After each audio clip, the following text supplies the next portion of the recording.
Astaghfirullah. Bismillahirrahmanirrahim. Assalamualaikum warahmatullahi wabarakatuh. Alhamdulillah wassalatu wassalamu ala Rasulillah wa ala alihi wa sahbihi wa mawalah wa la hawla wa la quwata illa billahi wa ba'du. Alhamdulillah, di pagi menjelang siang ini kita bisa duduk untuk bertalabul ilmi, dan kita masih meneruskan kajian kita membahas kitab 175 Jalan Menuju Surga Allah Subhanahu wa Ta'ala, dan kita sudah masuk pada poin ke-20. Di antara jalan surga adalah menuntut ilmu syar'i. Kita baca hadisnya baru kita jelaskan. Nabi sallallahu alaihi wasallam bersabda, "Man salaka tariqan yaltamisu fihi ilman sahhalallahu lahu bihi tariqan ilal jannah." Barang siapa yang menempuh jalan untuk mencari ilmu agama, maka Allah akan mudahkan baginya jalan menuju surga. Kemudian pada poin ke-21, karena masih berkaitan, Nabi SAW juga bersabda, "Fadlul alim alal abid ka fadli ala adnakum. Inna allaha wa malaikatahu wa ahlas samawati wal aradin hatta namlata fi juhriha wa hatta al-huta la yusalluna ala muallimin nas al-khaira." Keutamaan orang-orang yang berilmu atas ahli ibadah seperti keutamaanku atas orang yang paling rendah di antara kalian. Karena sesungguhnya Allah dan para malaikatnya serta penduduk langit dan juga bumi sampai kepada semut yang ada di lubangnya, juga ikan-ikan, mereka akan mendoakan orang-orang yang mengajarkan kebaikan kepada manusia. Baik, dalam dua hadis ini menjelaskan kepada kita tentang di antara jalan menuju surga Allah Subhanahu wa Ta'ala adalah menuntut ilmu syar'i. Seperti ibu hari ini duduk dalam rangka menuntut ilmu syar'i. Di sini Nabi sallallahu alaihi wasallam mengatakan, "Man salaka," siapa yang berjalan. Seperti ibu ini kan berjalan dari rumah ke sini, ada yang naik mobil, ada yang naik motor, ada yang gojek atau apa namanya. Datangnya kemari ini tidak lain dan bukan memang ingin belajar. Bukan yang lainnya ya, bukan ketemu daripada pusing di rumah, ketemu kawan lah di pengajian. Atau sekalian lagi utang. Atau susah tidur biar cepat tidur. Atau niat-niat yang lainnya. Jadi bukan itu, memang betul-betul berjalannya kemari itu untuk mencari ilmu. Maka Rasul sallallahu alaihi wasallam kemudian memberikan keutamaan.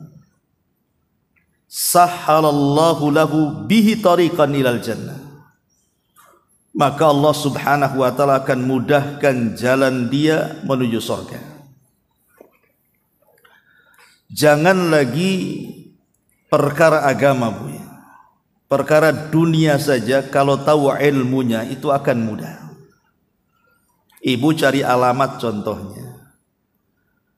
Kalau ibu sudah tahu alamatnya, tahu rumahnya, tahu gangnya, tahu RT RW-nya, nggak mungkin nyasar, karena ibu punya pengetahuan soal itu.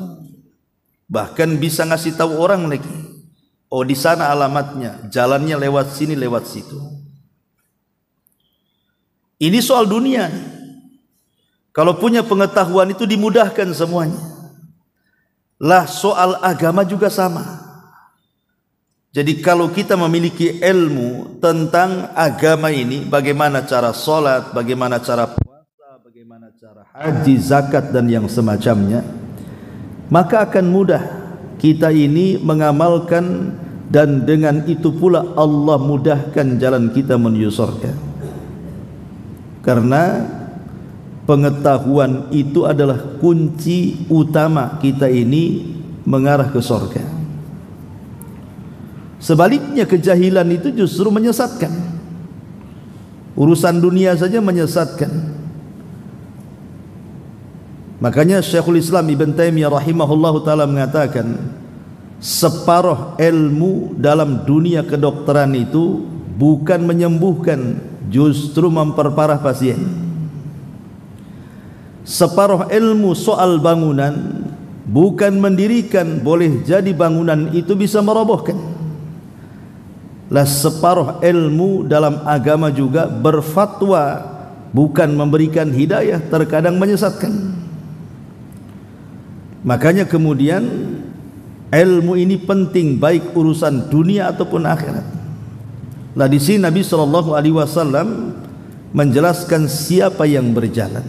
Artinya dalam menuntut ilmu itu ada sunnah para ulama yang disebut dengan ar-rihlatu li talabul ilmi, melakukan rihlah, perjalanan untuk menuntut ilmu. Karena ilmu itu bukan datang sendiri, tapi didatangi, Bu. Sebagaimana perkataan Abdullah ibn Abbas radhiyallahu anhuma, al-ilmu yu'ta wa la ya'ti. Ilmu itu didatangi, bukan datang sendiri. Dan ilmu itu dengan belajar, bukan dengan angan-angan. Al-ilmu bitta'allum la bitta'ammul. Datangnya ilmu itu dengan belajar, bukan dengan angan-angan.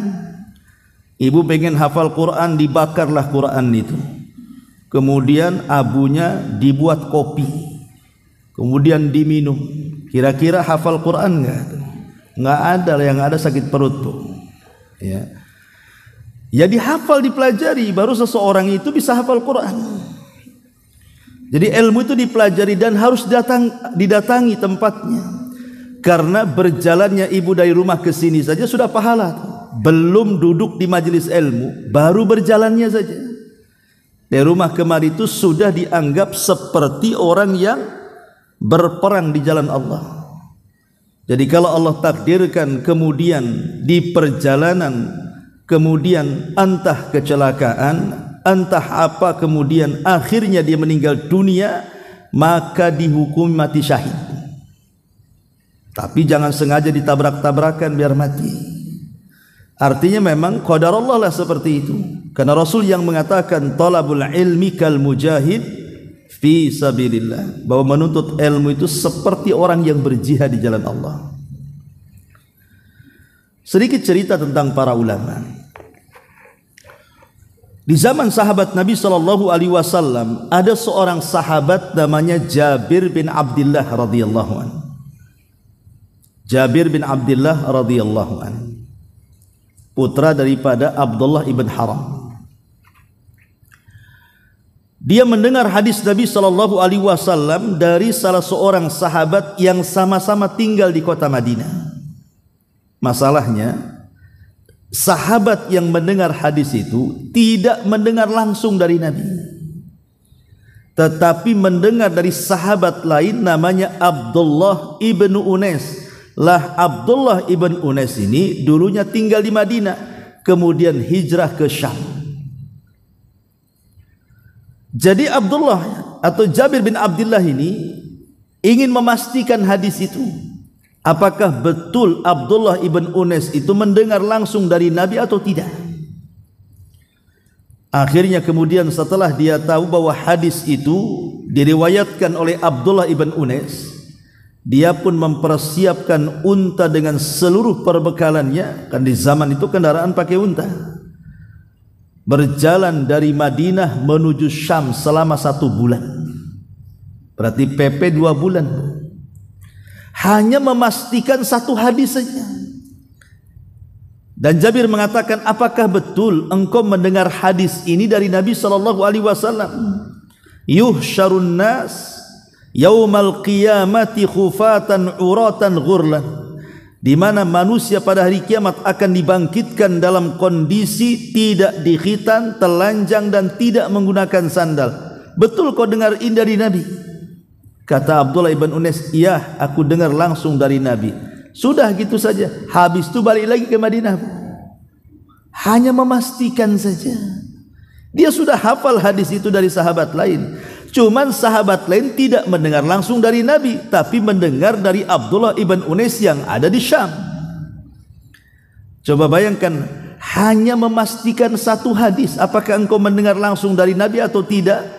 2 bulan melakukan perjalanan dengan unta. Bayangkan berapa uang yang ia habiskan, berapa waktu yang ia korbankan, lelah letih di perjalanan, belum lagi bahaya yang dihadapkan, hanya mencari 1 hadis saja. Jabir sampai berjalan dari Madinah menuju Syam. Itulah ulama dulu. Kemudian juga karena di zaman sekarang ini, kenapa enggak hadir di Ustadz Anu? Bosan itu aja katanya. Dan ada yang kayak gitu tuh. Padahal sebenarnya ibu duduk di majelis ilmu itu bukan hanya sekedar pengetahuan yang ibu tidak ketahui sehingga tahu. Terkadang ilmu yang ibu sudah ketahui diulang-ulang oleh ustadz itu, terkadang itu sebuah ilmu. Bahkan duduknya saja sudah berpahala tuh. Seperti kemarin yang sudah kita jelaskan. Jadi ibu datang ke majelis taklim, kemudian duduk mendengarkan ceramah. Itu tak sadar bu, dosa-dosa ibu itu sudah rontok di situ. Sehingga Nabi SAW mengatakan, apabila buyar pengajian dan ibu pulang ke rumah, apa kata Rasul? Qumu maghfuran lakum. Berdirilah kalian, pulanglah kalian, karena dosa-dosa kalian sudah diampuni dan Allah sudah ganti keburukan kalian dengan kebaikan. Lihat bagaimana fadilah orang yang duduk di majelis ilmu itu. Ini contoh yang pertama. Contoh yang kedua, hal yang sama juga dilakukan oleh seorang sahabat namanya Abu Ayyub Al-Ansari. Ada sahabat namanya Abu Ayyub Al-Ansari itu. Sama dengan Jabir. Dia mendengar hadis dari sahabat, tapi sahabat ini tidak mendengar langsung dari Nabi, tapi mendengar dari salah seorang sahabat yang tinggal di Mesir. Akhirnya Abi Ayyub Al-Ansari berjalan dari Madinah ke Mesir. Berapa hari itu dari Madinah ke Mesir itu? Hanya memastikan 1 hadis Nabi SAW. Kemudian setelah sampai ketemu orangnya, ditanyakan, apakah engkau mendengar langsung dari Nabi? Iya. Pulang lagi, hanya itu saja ke Madinah.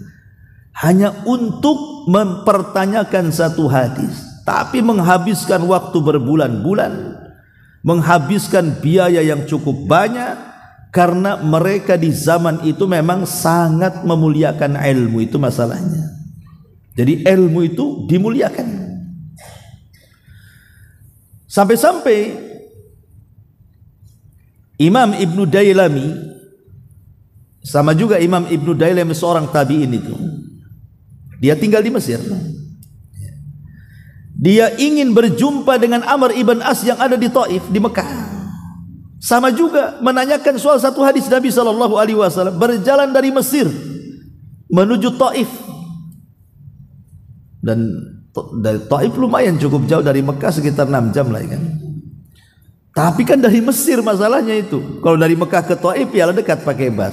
Sekarang saja dari Mesir kalau jalan darat itu kan jauh itu ke Mekah tuh. Lah itu bagaimana Ibnu Dailami hanya mempertanyakan 1 hadis kepada sahabat Amr ibn As radhiyallahu anhu. Bahkan Imam Malik itu harus berjalan berhari-hari bermalam-malam tuh. untuk menanyakan satu hadis juga. Jadi walaupun satu hadis bagi mereka itu sangat berharga di zaman itu karena mereka tahu pentingnya dan mulianya sebuah ilmu dan keutamaan para penuntutnya. Sampai ada ulama namanya Ibnu Qasim. Ibnu Qasim, dia menikahi putri daripada pamannya. Kemudian setelah menikah beberapa bulan, rupanya hamilah istrinya. Tapi kemudian Ibnu Qasim ini meminta izin kepada istrinya, ingin belajar kepada Imam Malik. Kemudian istrinya dikasih pilihan sama suaminya, kamu mau tetap jadi istriku, sabar menunggu kepulanganku thalabul ilmi, atau mau kuceraikan? Jadi ulama dulu itu sampai seperti itu tuh, mau kuceraikan, saya ceraikan, tapi kalau sabar ingin jadi istriku, ya tunggu aku pulang. Berangkatlah Ibnu Qasim ini menuju Madinah. Kemudian belajar dengan Imam Malik 17 tahun. Coba bayangkan, anaknya udah dewasa tuh. Lahir itu sudah dewasa lah anaknya, sekitar 16 tahun lebih kan gitu. Karena memang ditinggal istrinya sedang hamil. Jadi kemudian setelah dia jadi ulama itu, sudah menyerap ilmu Imam Malik di kota Madinah, pulang dia. Rupanya ketika sampai di kampungnya, dia mengetok rumah. Rupanya yang keluar anak laki-laki yang sudah dewasa. Dikiranya Ibnu Qasim ini penjahat, mau mengganggu ibunya. Langsung diambil pedang sama dia. Dia nggak tahu itu bapaknya itu. Tetapi kemudian istrinya keluar, kemudian mengenali itu suaminya, baru dia ngasih tahu anaknya, nah itu bapakmu baru pulang dari thalabul ilmi. Kira-kira ini kalau posisi ibu di istrinya Ibnu Qasim, mau enggak tuh? 17 tahun ibu, jadi ibu toyib ya, ditinggal suaminya itu. Tapi memang ulama dulu mengikhlaskan. Bayangkan, luar biasa tuh. Ya, Ma'asyiral muslimat yang dimuliakan Allah Subhanahu wa taala, begitulah ilmu dimuliakan di zaman itu. Makanya di sini Rasul mengatakan man salaka, siapa yang berjalan. Jadi ilmu itu harus dituntut dengan berjalan. Sangat berjalan, karena itu yang menjadikan semangat untuk orang belajar itu. Kita beralih kepada zaman sebelum Islam. Ada seorang nabi namanya Musa alaihi salatu wassalam. Nabi Musa alaihi salatu wassalam. Pernah dia berkhutbah di depan Bani Israel. Kemudian setelah berkhutbah, adalah salah seorang Bani Israel bertanya kepada Nabi Musa, wahai Musa, ada enggak manusia yang lebih alim dibandingkan dirimu? Musa mengatakan tidak ada. Harusnya dia mengucapkan insya Allah, tapi dia lupa mengucapkan insya Allah. Dia mengatakan tidak ada. Sebenarnya ucapan Musa ini benar sebenarnya. Memang di zaman itu tidak ada orang yang lebih alim dibandingkan Nabi Musa. Cuman masalahnya di situ ada sisi kemanusiaan, kesannya takabur. Karena dia mengatakan tidak ada. Coba kalau dia mengatakan insya Allah tidak ada, selamat dia. Gara-gara ucapan ini, maka Allah Subhanahu wa taala menghukum Nabi Musa dan mengatakan, ya Musa, di sana ada orang yang punya ilmu yang kau tidak punya. Kau harus belajar kepadanya. Kemudian Musa alaihi salam mengatakan, siapa ya Rabb orang itu? Saya akan cari dia dan akan belajar kepadanya. Maka Allah Subhanahu wa taala mengatakan, dialah Khadir atau Khidir bahasa kitanya. Diperselisihkan Khadir atau Khidir ini, apakah dia seorang nabi ataukah dia rajulun saleh, hanya orang soleh saja. Tapi pendapat yang kuat wallahu alam, dia seorang nabi dan mukjizatnya sesuai dengan namanya Khidir. Diambil dari Khadir itu artinya hijau. Jadi kalau dia duduk di padang gersang, kemudian dia berdiri, itu padang gersang itu jadi tumbuh rumput tuh, jadi hijau tuh. Itulah mukjizatnya Nabi Khidir, maka disebut Khidir karena dia duduk di mana saja yang gersang, tumbuh di situ tumbuh-tumbuhan. Masalahnya Allah Subhanahu wa taala ketika memberikan alamat kepada Nabi Musa untuk mencari Khidir itu tak jelas pula alamatnya. Kalau alamatnya jelas, desanya, kecamatannya, kelurahannya, kabupatennya kan senang tuh. Ini enggak, cari dia di pertemuan dua air lautan. Itu saja alamatnya. Cari dia di pertemuan dua air lautan itu. Kemudian yang kedua, ciri-cirinya kalau engkau sudah sampai di tempat itu, maka ikan asin yang kau bawa itu akan hidup dan loncat. Kalau ikan asin yang mati tiba-tiba hidup kemudian loncat, ikuti itu ikan itu arahnya kemana, maka ikan itu akan menunjukkan kamu ke tempat Khidir itu. Bayangkan coba alamatnya kayak gini, cemana caranya? Ya, mencari dua pertemuan air lautan itu di mana? Tapi Nabi Musa alaihi salatu wasallam sudah berazam karena ini perintah Allah. Maka Musa pun siap untuk mencari Khidir dan tidak akan pulang sebelum berjumpa. Akhirnya kemudian Musa membawa pembantunya namanya Yusha ibn Nun, yang kelak akan jadi nabi dan meneruskan perjuangan Nabi Musa. Jadi berangkatlah Yusha ibn Nun dengan Nabi Musa mencari Khidir. Setelah lelah letih entah berapa hari, berapa bulan, berapa tahun, wallahu alam tidak dijelaskan, Al-Quran tidak menjelaskan, karena kisah ini terdapat dalam surah Al-Kahfi. Jadi kemudian Nabi Musa ini berjalan dengan Yusha ibn Nun, rupanya sudah sampai di tempat itu, tapi kemudian setan membuat lupa. Jadi ketika istirahat Nabi Musa di situ, kemudian Yusha ibn Nun itu melihat kok ikan asinnya hidup, kemudian nyemplung di situ, lupa dan ngasih tahu Nabi Musa. Akhirnya berjalan lagi, lelahlah Nabi Musa, kemudian ingin makan. Rupanya ditanya mana ikannya, ikannya nyemplung. Oh baru ingat, kita udah kebablasan, balik lagi ke tempat batu tadi. Disitulah berjumpa dengan Nabi Khidir. Akhirnya Nabi Musa pun belajar kepada Nabi Khidir. Sebenarnya kalau mulia-muliaan, Musa jauh lebih mulia dibandingkan Khidir, karena dia seorang nabi, seorang rasul, ulul azmi, nabi terkenal Bani Israel. Khidir kan hanya seorang nabi saja. Di sini ada faedah bahwa belajar itu tidak mesti kepada orang yang lebih tinggi ilmunya. Terkadang kita juga harus belajar kepada yang setara ilmunya atau yang di bawah ilmu kita. Boleh jadi dia punya pengetahuan yang kita tidak tahu. Tidak mesti dengan ustaz saja, boleh jadi mungkin sesama teman atau mungkin di bawahnya, junior ibu lah. Karena terkadang ada pengetahuan yang luput, seperti Musa belajar kepada Khidir. Maka belajarlah kepada Khidir walaupun pelajarannya aneh-aneh kan itu. Pertama membolongi kapal kan itu. Yang kedua anak kecil ditangkap kemudian digorok mati. Ya, kemudian tiba-tiba ada rumah yang mau roboh, tidak jelas penghuninya, tiba-tiba diperbaiki. Ya, pokoknya aneh-aneh pelajarannya. Yaitu mungkin syariatnya zaman dulu ya. Kalau syariat zaman sekarang ya tidak mungkin lah kemudian dipraktekkan ilmu itu. Seperti mamanya Khidir melihat ada anak-anak kecil, kemudian ditangkap anak itu, kemudian digorok sampai mati. Kemudian ditanya, kenapa engkau membunuh anak itu?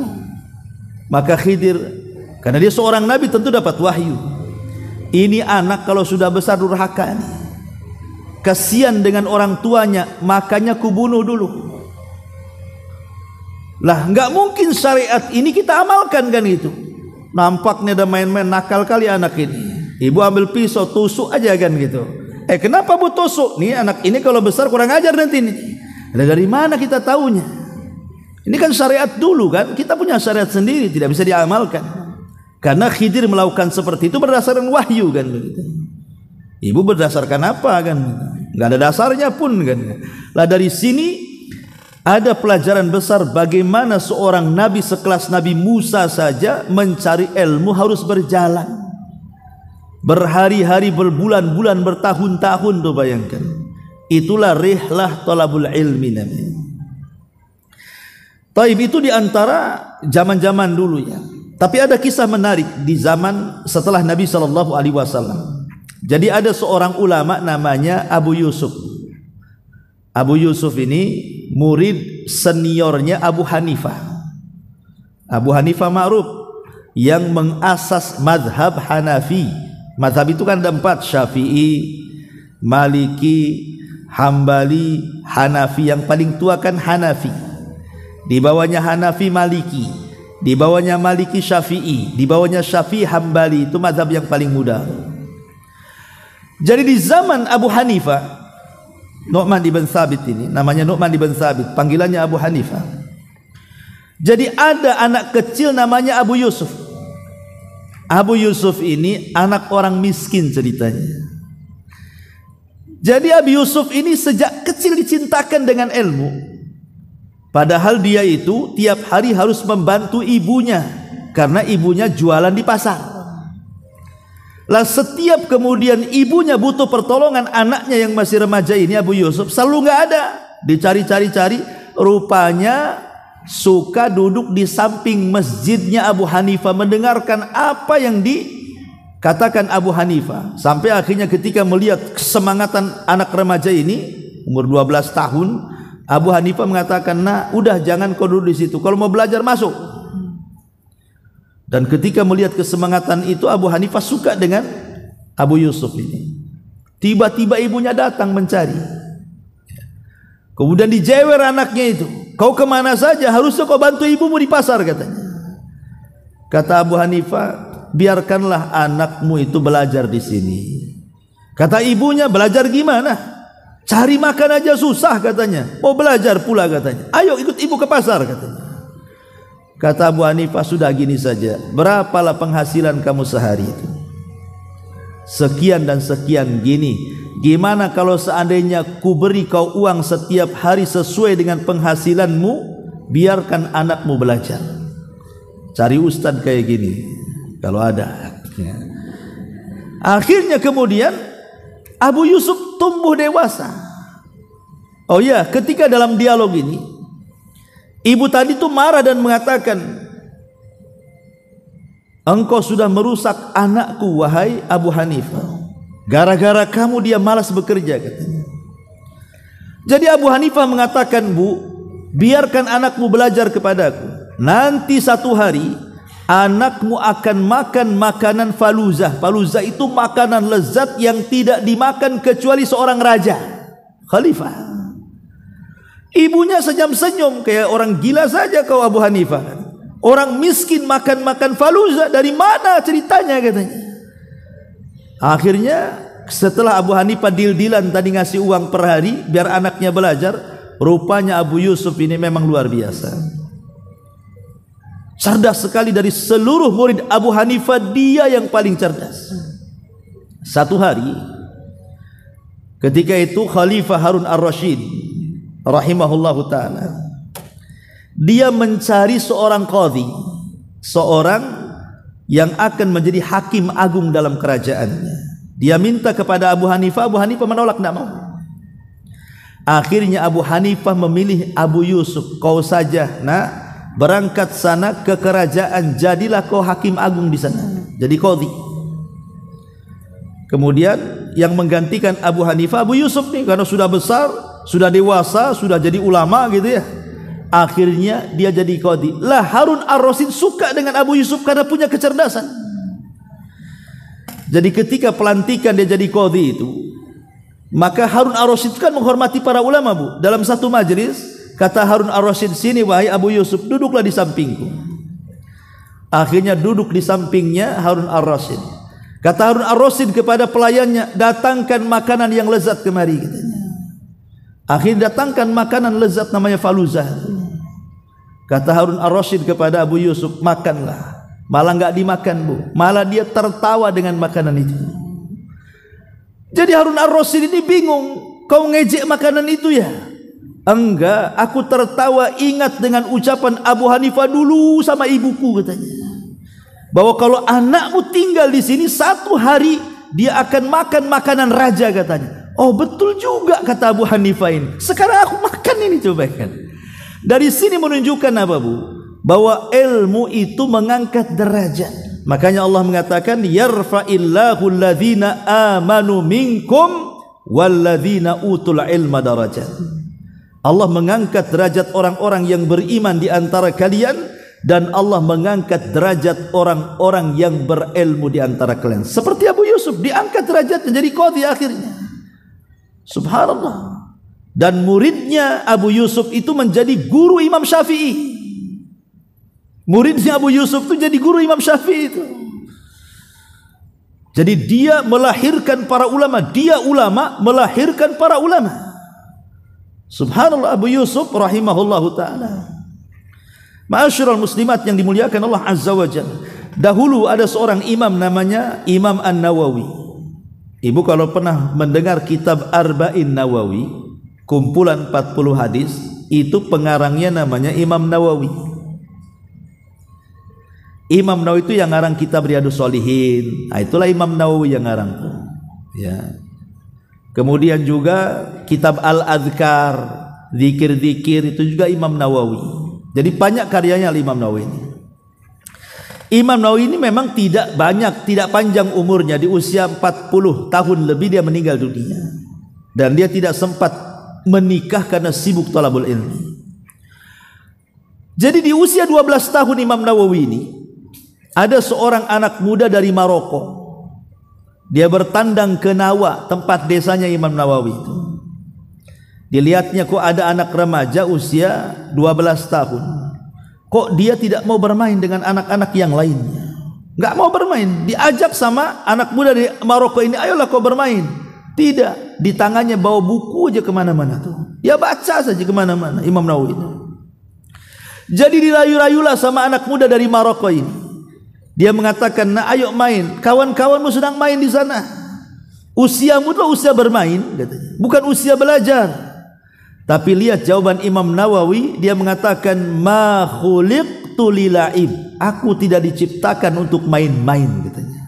Coba bu, anak 12 tahun ngomong begitu. Kira-kira anak ibu ngomong gimana tuh? Aku diciptakan untuk main-main. Terbalik malah kan gitu. Wah, aku 24 jam diporsir gitu. Kapan aku mainnya kan itu ya? Tapi anak 12 tahun bisa ngomong begitu tuh. Aku tidak diciptakan untuk main-main.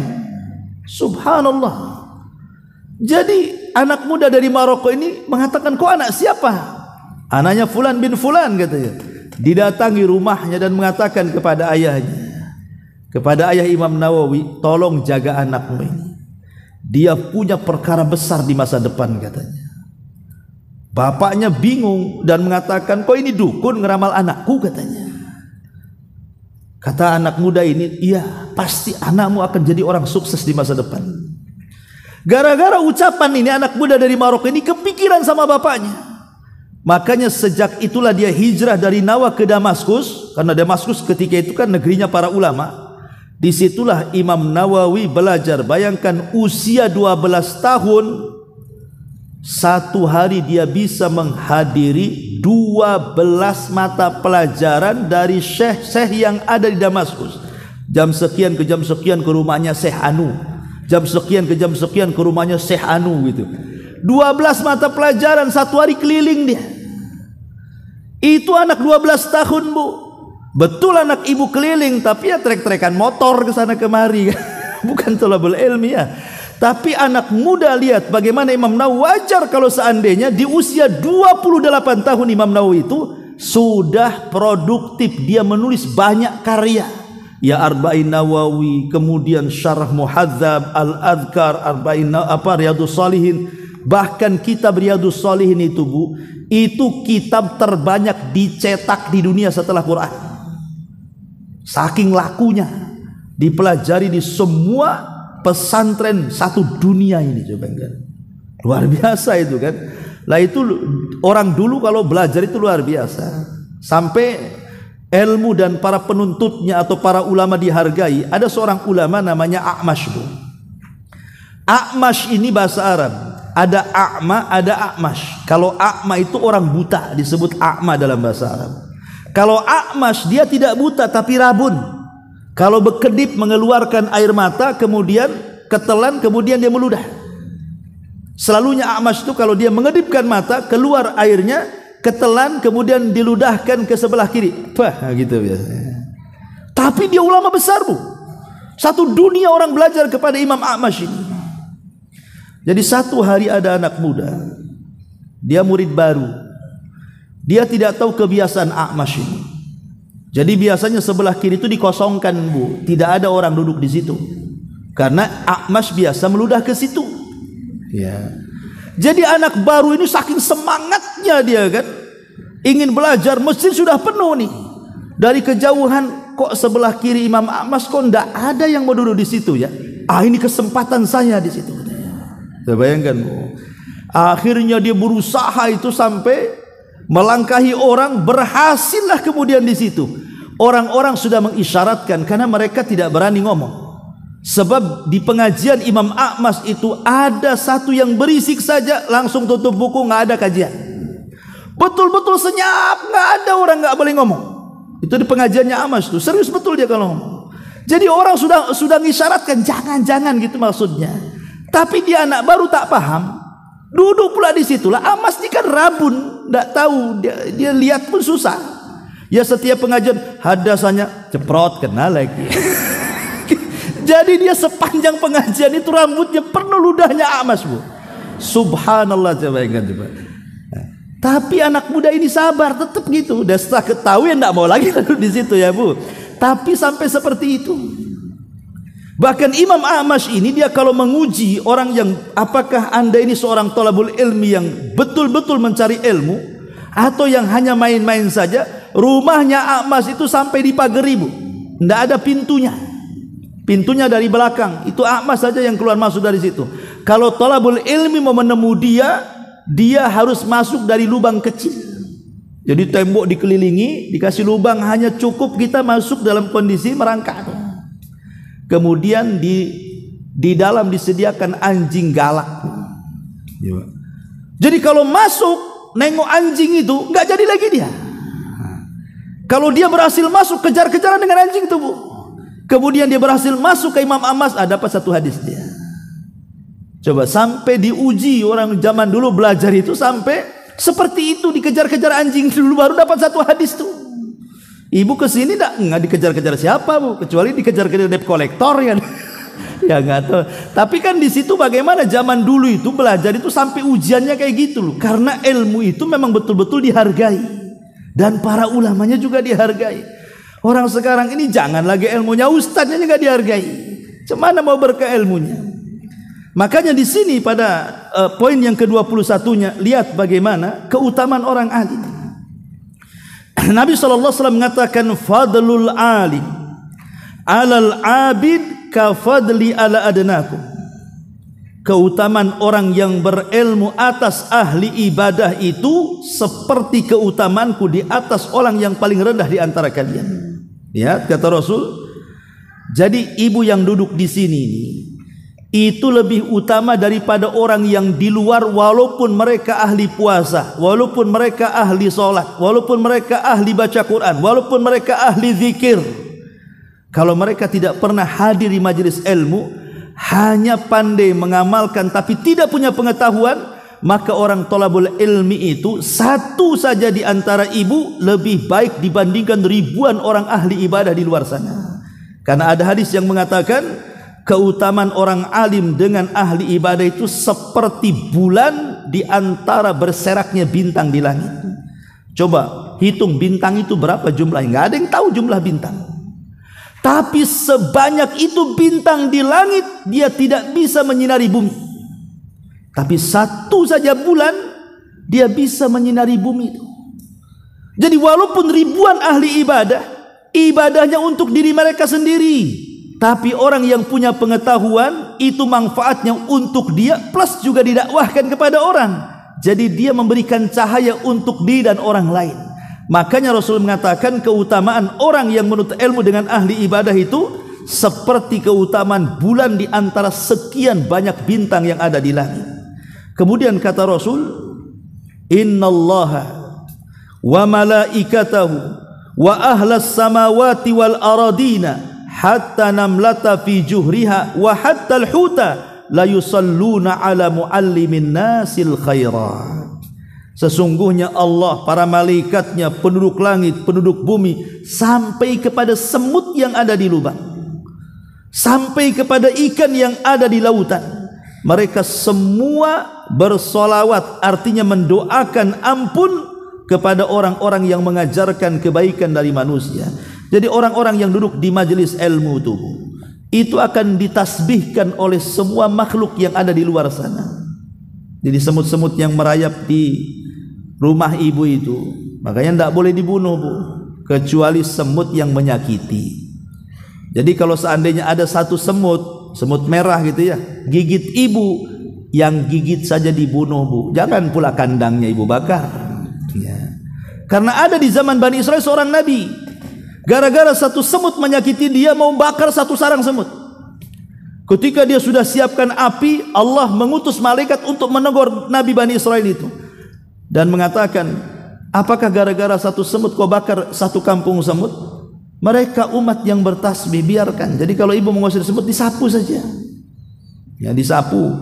Jangan disemprot baygon, semua dicari lubang-lubang, mati. Bukan satu kampung, itu satu kelurahan, mungkin satu. Kalau mereka mungkin satu kecamatan kan itu ya. Jadi cukup yang menyakiti saja yang ibu bunuh. Kalau enggak menyakiti jangan. Mereka umat yang bertasbih untuk kita loh. Mereka bertasbih untuk kita, memintakan ampun akan dosa-dosa kita. Sudah bertasbih ibu bunuh pula dia kan. Gimana enggak berbuat baik sama semut itu namanya. Tapi saya enggak dengar tasbihnya. Ya enggak bisa didengar. Namanya makhluk lain, tasbihnya ya berbeda. Tapi Rasul yang mengatakan seperti itu ya samina wa ta'na sajalah. Ya.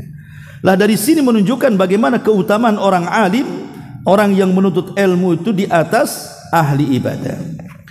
Baik, kita akan jelaskan sedikit tentang keutamaan para penuntut ilmu itu, biar ibu lebih semangat lagi untuk menuntut ilmu. Ma'asyiral muslimat yang dimuliakan Allah Subhanahu wa taala. Nabi sallallahu alaihi wasallam itu tidak pernah meminta kepada Allah Subhanahu wa taala untuk dilebihkan dari segi dunia. Tapi Nabi sallallahu alaihi wasallam hanya meminta kepada Allah itu untuk dilebihkan dari segi ilmu saja. Rabbi zidni ilma, ya Allah tambahkan ilmu pengetahuanku. Rasul tidak pernah mengatakan tambahkan hartaku, tambahkan bisnisku, tambahkan duniaku. Enggak. Rasul tidak pernah meminta kecuali tambahan ilmu. Rabbi zidni ilma, ya Allah tambahkan kepadaku ilmu. Makanya ayat yang pertama kali turun kepada Rasul, surah apa? Al-Alaq 1-5, dimulai dengan kata-kata apa? Iqra. Iqra itu artinya alat untuk mencari ilmu. Tanpa baca orang nggak bisa dapat ilmu. Makanya dengan baca itu orang dapat pengetahuan. Ayat yang pertama saja disyaratkan untuk mencari ilmu. Belum lagi Nabi SAW sampai kemudian menjelaskan tentang bagaimana Allah Subhanahu wa taala akan memberikan pahala yang mengalir sampai kepada kematiannya. Ingat kata Rasul apa? Idza mata ibnu Adam in qata amaluhu illa min thalathin, sadaqatin jariyah aw ilmin yuntafa'u bihi aw waladin salihin yad'ulahu. Apabila anak Adam meninggal dunia, tidak ada yang mengalir pahalanya kecuali 3 perkara. Sedekah yang mengalir diwakafkan, kemudian ilmu yang bermanfaat. Nah, ini disyaratkan kepada ilmu. Ya. Disyaratkan kepada ilmu. Jadi kalau ibu ini belajar hari ini atau kepada siapa ustadznya, kemudian diamalkan, itu pahalanya mengalir. Kemudian juga Nabi SAW menjelaskan bahwa orang yang keluar menuntut ilmu, tadi saya sudah jelaskan di muqaddimah, itu sama dengan orang yang keluar berperang di jalan Allah Subhanahu wa taala. Artinya sama dengan para mujahidin fi sabilillah. Bahkan lebih daripada itu, orang yang menuntut ilmu itu akan mewariskan warisan para nabi. Kata Rasul, al-ulama warasatul anbiya. Ulama itu pewaris para nabi. Wal anbiya lam yuwarrithu dinaran wala dirhaman. Ulama itu tidak pernah mewariskan dinar dan dirham, maknanya tidak mewariskan dunia.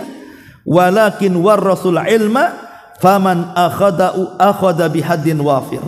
maka siapa yang mengambilnya, maksudnya mengambil ilmu dari para ulama yang lainnya, maka dia telah mengambil bagian besar dari warisan para nabi. Dan banyak lagi. Baik, sedikit kita akan jelaskan tentang beberapa kisah lagi dari para ulama, bagaimana mereka memuliakan ilmu karena tahu fadilahnya.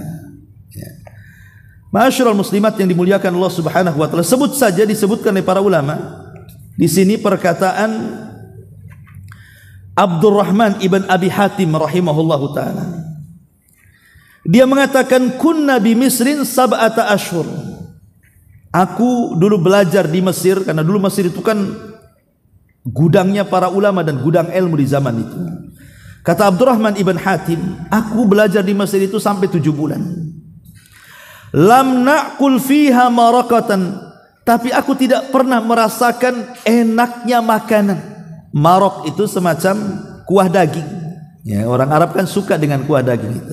Ya. Kullu naharina, kenapa demikian? Karena setiap siang kami, dari pagi, siang sampai sore itu, naqsimu lima jalisi syuyukh, kami membagi-bagi majlis-majlisnya syekh ini dan syekh itu. Jadi sudah lupa akan makan tuh. Jadi jam sekian belajar di Syekh Anu, jam sekian belajar di Syekh. Jadi dari pagi, siang sampai sore dihabiskan untuk situ, karena lezatnya belajar sampai lupa makan. Kalau kita kan terbalik gitu, saking banyak makan lupa belajar. Nah, gitu ya kalau orang sekarang. Kalau orang dulu kan gitu, sibuk belajar lupa makan. Dulu orang dulu luar biasa. Ya. Ini contohnya bagaimana mereka tahan lapar gitu ya. Sama lah ibu, kalau ibu niat anak ibu main game, itu kan saking khusyuknya kan bu ya. Kadang-kadang kan lupa makan tuh, pagi siang sore nge-game saja. Akhirnya lambat-lambat kena lambungnya anak tuh. Orang kalau khusyuk itu lupa segalanya. Lah para ulama dulu itu memang ilmu dijadikan sebuah kelezatan. Jadi kalau sudah belajar itu lezat rasanya. Makanya mereka bisa duduk bertahan berjam-jam dari pagi sampai sore untuk belajar itu. Nah, itulah orang-orang yang sudah merasakan kelezatan ilmu, pasti dia akan suka duduk. Coba ibu kalau tidak pernah belajar bu, duduk di majelis talim, ajaklah kawan ibu tuh yang tidak pernah ke majelis talim itu. Ajak ke sini duduk saja. Jangan lama-lama, 1 jam saja. Itu kayak burung ditangkap dimasukkan sangkar, maunya keluar aja tuh. Udah nggak enak tuh. Oh, apalagi serius, nggak ada ketawanya, nggak ada apa. Ini ustaz apa nih kata. Kan itu ya. Mungkin dia nggak kerasan kan itu. Besok diajak lagi dia kapok mungkin dia. Karena tidak terbiasa dan belum pernah merasakan lezatnya ilmu. Orang yang merasakan lezatnya ilmu itu karena banyak duduk di majelis taklim, kemudian ada niat ingin belajar, mengangkat kejahilan dalam dirinya untuk mengangkat kejahilan kepada orang lain. Baru dia akan merasakan kelezatan. Makanya kenapa harus ada adabnya, harus ada ikhlas, harus ada sabar. Ya, karena sabar dalam menuntut ilmu itu rahasia orang mendapatkan pengetahuan. Kemudian juga disebutkan oleh Imam Ibnul Qayyim rahimahullahu taala. Jadi dia punya guru namanya Syekhul Islam Ibnu Taimiyah. Ibnu Taimiyah itu gurunya Imam Ibnul Qayyim. Jadi satu hari Ibnu Taimiyah itu sakit parah. Ya, karena kelelahan belajar dan mengajar, akhirnya terbaring sakit, dia tidak bisa bangun.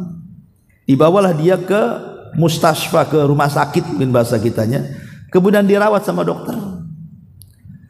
Tetapi selama di rumah sakit, walaupun dia lemas gitu kan, dia tidak pernah tinggal yang namanya pena dengan buku tuh, ditulis saja dari hafalannya tuh.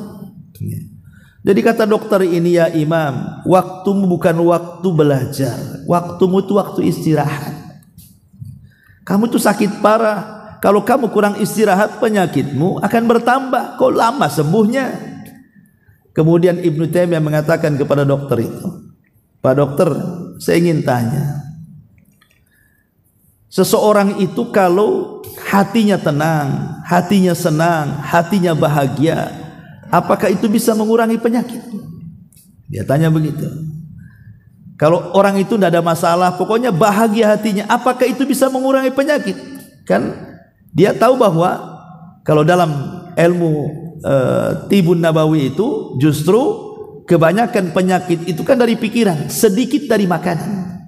Tapi kalau mungkin ilmu kedokteran mungkin terbalik kan gitu ya. Tapi dalam ilmu pengetahuan ya seperti itu dalam Islam itu. Jadi pikiran itulah sebenarnya penyebab banyaknya penyakit itu. Jadi Ibnu Taimiyah mengatakan, apakah kalau orang itu senang, tidak punya pikiran, ini bisa mengurangi penyakit? Kata dokter, ya, itu sudah masyhur, memang seperti itu katanya. Masalahnya gini dok, aku ini kalau tidak pegang pena dengan ini, aku tidak bahagia. Itu saja masalahnya. Biarkan aku bahagia dengan ini. Kata dokter, itu ilmumu beda dengan ilmuku katanya. Jadi akhirnya kemudian Ibnu Taimiyah tetap dia, akhirnya Allah sembuhkan. Lihat, sampai sakit-sakit pun dia begini. Kalau ibu nggak sakit tuh pasti mintanya ya yang enak-enak dimakan kan, Bu. Bukan minta buku untuk dibaca tuh. Ya. Ini bagaimana para ulama itu sampai seperti itu. Sampai Ibnu Taimiyah rahimahullahu taala itu punya kakek lah. Bapaknya ulama tapi tidak terkenal, tapi kakeknya terkenal, namanya Taqiyuddin Abul Barakat ya. Jadi cucunya Ibnu Taimiyah itu masih kecil. Lah kakeknya ini kalau belajar itu dia tidak pernah kenal waktu, dan jangan sampai ada waktu yang terlewatkan. Walaupun 1 menit. Sampai kalau dia hendak buang hajat itu, Abul Barakat itu. Taqiyuddin Abul Barakat itu. Dia buang hajat itu. Jadi dia minta kepada cucunya Ibnu Taimiyah yang masih kecil, suruh baca kencang-kencang di samping toilet tuh. Supaya dia ya sambil berak itu dengerin dari luar kan itu. Karena kan tidak boleh baca di toilet kan. Nah boleh ibu ya, bawa handphone dengerin Quran di toilet haram, tidak boleh. Tapi kalau dengar dari luar, ibu nyetel murotal, ibu sambil buang hajat di toilet, itu nggak ada masalah. Itu kan suara yang masuk, bukan dari toilet keluar. Ini dari luar ke toilet kan itu. Jadi cucunya suruh baca kencang-kencang tuh bu. Saking tidak mau ada waktu yang terlewatkan. Itulah ulama dulu seperti itu. Luar biasa kan itu. Nah, ibu jangan lagi anaknya suruh baca. Ibu nggak buang hajatnya tidak mau baca kok. Gimana pula kan? Orang sekarang ini himmah thalabul ilmi, semangat thalabul ilmi itu kadang-kadang sudah berkurang. Makanya ya tadi ya sudah syukurlah Ustaz saya ngaji seminggu sekali tiap Jumat kok. Harus setiap hari ini gimana? Iya, menuntut ilmu kan tidak mesti harus duduk bu.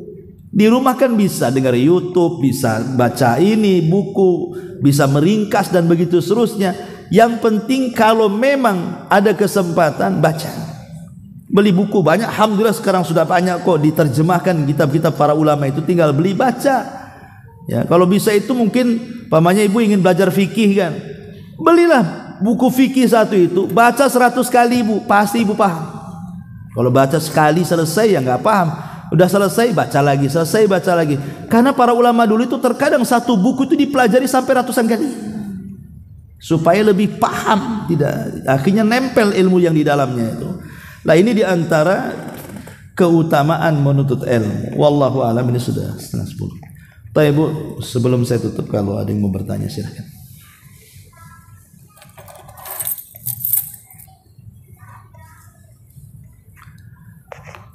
Ada?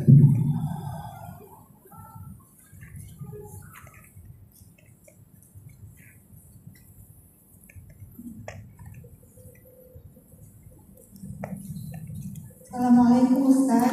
Waalaikumsalam warahmatullahi wabarakatuh. Benarkah nanti di akhirat zikir yang didalamkan manusia akan mengelilingi arasy Allah bunyinya seperti lebah? Iya. Itu ada hadisnya. Nanti ada juga di sini pembahasannya. Jadi ada zikir-zikir tertentu seperti tasbih ataupun la haula wala quwata illa billah. Ada zikir-zikir tertentu itu. Kalau kita baca, maka zikir itu akan terangkat ke langit sampai ke arsy.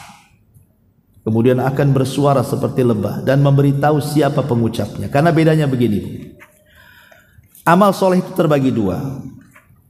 Ada amal soleh yang bentuknya perbuatan, seperti sholat, puasa, zakat, haji, baca Quran, pokoknya perbuatan. Ya. Dan ada amal soleh itu berbentuk ucapan. Ya ucapan ini masuk membaca Quran, zikir, dakwah, berkata-kata yang santun dan begitu seterusnya. Ini perbedaannya. Kalau amal soleh dalam bentuk perbuatan itu terangkat karena malaikat yang mengangkatnya. Jadi malaikat yang mengangkat amalan perbuatan kita ke langit. Tapi semata-mata ucapan manusia, maka ucapan itu akan terangkat dengan sendirinya tanpa harus bantuan malaikat mengangkat amal kita. Jadi kalau ibu baca Quran atau berzikir atau mengajak manusia kepada kebaikan, itu sudah terangkat sendiri amalannya ke atas. Berdasarkan ayat Al-Quran, ilaihi yas'adul kalimit tayyib wal amalus salih yarfa'uhu. Kepada Allah lah semua kalimat-kalimat baik itu terangkat, dan amal soleh juga terangkat. Tapi lihat bahasa Arabnya, ketika menyebut kalimat yang baik, Allah menggunakan kalimat sa'ida yas'adu. Ketika bicara tentang amal soleh yang sifatnya perbuatan, Allah katakan yarfa'u. Satunya pakai sa'ida, satunya pakai rafa'a. Dalam bahasa Arab itu dibedakan. Kalau sa'ida itu artinya naik dengan sendirinya. Tapi kalau rafa'a itu orang yang menaikkan. Jadi kalau seandainya ibu ini berzikir, tidak usah nunggu malaikat bawa amalan kita dihadapkan, dengan sendirinya zikir kita naik ke atas. Tapi kalau amal soleh yang kita lakukan itu nunggu malaikat yang ngangkat setiap Senin dan Kamis, atau setiap subuh dan juga asar. Ya, ada yang sifatnya pekanan, ada yang sifatnya harian. Tapi kalau amal soleh tidak menunggu malaikat yang mengangkat perkataan yang baik itu tidak menunggu malaikat yang mengangkatnya, dia terangkat sendiri dia. Makanya kenapa lisan itu sebenarnya paling mudah orang masuk surga dengan lisan itu. Tapi paling mudah juga orang masuk neraka dengan lisan. Kalau orang berzikir tiap hari itu zikirnya langsung naik ke atas. Ya, makanya di sini ada hadis yang mengatakan seperti itu, bahwa nanti zikir itu akan mengelilingi di aras dan akan mengeluarkan suara tawon itu, dan akan menyebut-nyebut siapa yang mengucapkannya. Wallahu a'lam. Ya. Baik, ada? Ya, sampai di sini. Subhanakallah bihamdika. Ada? Itu di belakang itu.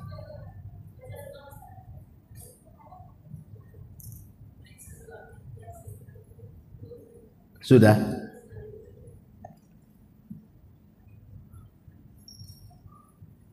Nggak ada. Subhanakallah bihamdika, asyhadu an la ilaha illa anta astaghfiruka.